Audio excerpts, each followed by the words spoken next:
অত্যন্ত গুরুত্বপূর্ণ আমরা ভাষা শিক্ষাটা খুব শক্তভাবে করি। এখানে বাংলা ভাষাটা কিন্তু গুরুত্বপূর্ণ। আমরা তৃতীয় ভাষা ঢুকাবো, এখন কম্পালসারি করতে যাচ্ছি আমরা, এবং এখানে স্টেপ বাই স্টেপ ধাপে ধাপে করবো আমরা, এক রাতে করে দেবো না সব জায়গায়, কারণ এটারও আমাদের অনেক স্ট্রাকচারাল এবং ফাউন্ডেশনাল কাজ আছে করবার আগে। কিন্তু ইংরেজি শেখার আগেও বাংলা ভাষাটা, ভাষা, কমিউনিকেশন, শব্দ, জ্ঞান, এই জিনিসগুলো গুরুত্বপূর্ণ। আমরা আমাদের সন্তানদের দেশব্যাপী ইংরেজি শেখাতে সক্ষম হচ্ছি না, কিন্তু সেটা পরে ভাই, আমরা আগে ভাষা শেখাতে সক্ষম হচ্ছি না, বাংলাটাই ঠিকভাবে শিখছে না। এই শিক্ষাটা অত্যন্ত গুরুত্বপূর্ণ, এখানে ফোকাস আনতে হবে।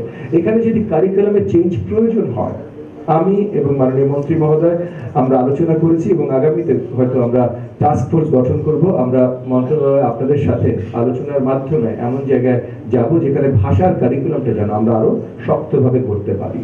কিন্তু যেটাই করবো আমরা আপনাদের সাথে আলোচনার মাধ্যমে এবং সময় নিয়ে সঠিকভাবে। হুটহাট কোনো কিছুতে আমি এবং মাননীয় মন্ত্রী মহোদয় দুজনে একজনে বিশ্বাসী না। সো ওই যে ওয়ার্ল্ড ক্লাস এডুকেশন, এটা কনসিস্টেন্টলি সব জায়গায় দিতে হবে।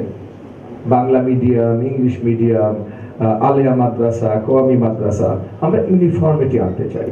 আপনি যে স্টাইলই পড়েন না কেন, জ্ঞানের ভিত্তিটা যেন, আপনি কওমি মাদ্রাসায় 6 স্ট্যান্ডার্ড হিসেবে পাশ করেছেন, আপনি ইংলিশ মিডিয়ামে 6 স্ট্যান্ডার্ড হিসেবে পাশ করেছেন, আপনার জ্ঞানের ভিত্তিটা যেন কনসিস্টেন্ট থাকে, এটা গুরুত্বপূর্ণ।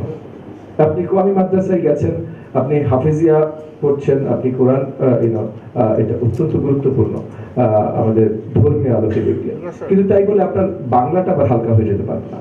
বাংলা কমিউনিকেশন স্কিল, নলেজ, এটা আপনার থাকতেই হবে। তো ওই যে ওই স্ট্যান্ডার্ড গুলো আমরা সেট করবো।